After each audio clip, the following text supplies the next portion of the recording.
Alam nyo, konti na lang po yung sakit, Nay. Kaya ko na nga po ilakad tong pilay ko eh.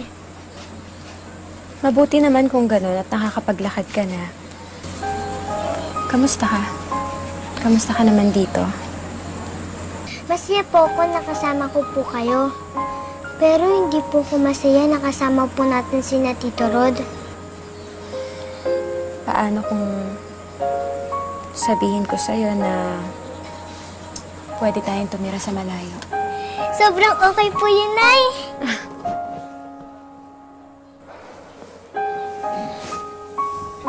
Lagi lang naman po akong inaaway ni Ate April. Tapos, lagi rin po akong pinapagalitan ni Lola Meding kahit wala po akong ginagawang masama. Tapos, kayo po, lagi po kayong inaaway ni Tito Rod. Shh! Nay, wag na po kayo magsinungaling. Alam ko naman po ang totoo eh. Naririnig ko po na nag-uusap si Lola Meding at Tito Rod. Pasensya na kung naglihim ako sa'yo. Alam ko naman po, hindi kayo sa akin nagsasabi kasi ayaw niyo na mag-alala ko para sa inyo. Pero Nay, gusto ko na po talaga umalis dito para hindi ko na po kayo palagi nakikitang umiiyak. Para palagi ko na lang po kayo makikitang masaya.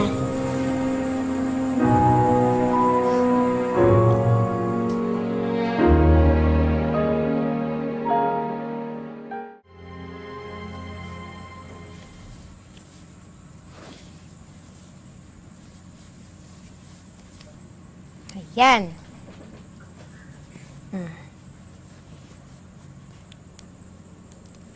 Wala na pong masakit sa paa ko, Nay. Magaling na po ang pilay ko. Pwede na po tayong umalis. Shhh! Lakas ang boses mo. Anak, hindi pa tayo pwedeng umalis kasi hindi pa natin nakukuha yung listahan na pwede natin puntahan yung poprotektahan tayo laban kay Rod. Pag nakuha na po natin yun, pwede na po tayong umalis? Yay! Ay, sorry po, napalakas po ang sigaw ko. Excited na po kasi ako.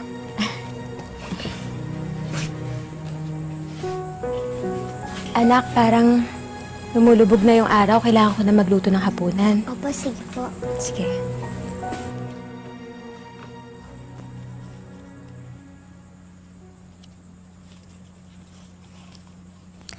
Para kay baby, 7 utos ni Ate Maymay.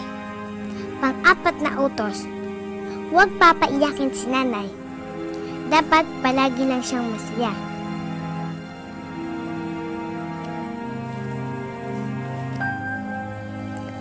Kapag nakaalis na kami dito, wala na magpapaiyak kay nanay, Ate Maymay.